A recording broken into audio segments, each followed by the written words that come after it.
pair of Iowa Democrats were in Sioux City going door to door ahead of the upcoming special election on August 26. That's to replace the late Rocky DeWitt in the Iowa State Senate.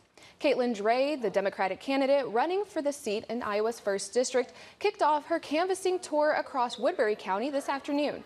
If elected, Dray would be one of 17 Democrats in the Iowa Senate, which would break up the Republican supermajority. She says this would give Democrats in the Senate more of a voice in negotiations.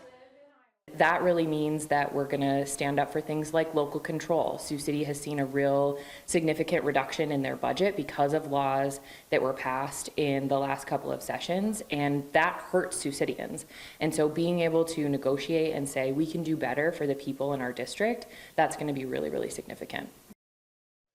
Joining Dray was a Democratic candidate for the Iowa Secretary of State, Ryan Peterman. He came to show support for Dray, helping her knock on doors across the county ahead of his town hall meeting in Sioux City.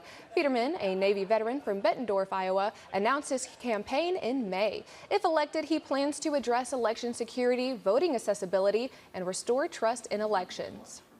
In the past few years, we've seen a lot of rhetoric around elections and voting. And unfortunately, a lot of it's been used as a scare tactic to justify laws like the ones we've seen here in Iowa that make it harder for folks to vote. So security is paramount, absolutely, but so is accessibility, and perhaps above all is just the ability or the need for us to restore trust in our elections. We have a system that is fair. We need to make sure it stays fair, and that means it's going to be secure and accessible.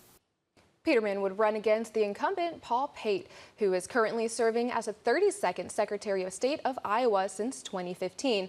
No Democrat has been elected as Secretary of State in nearly 2 decades since Michael Morrow in 2006.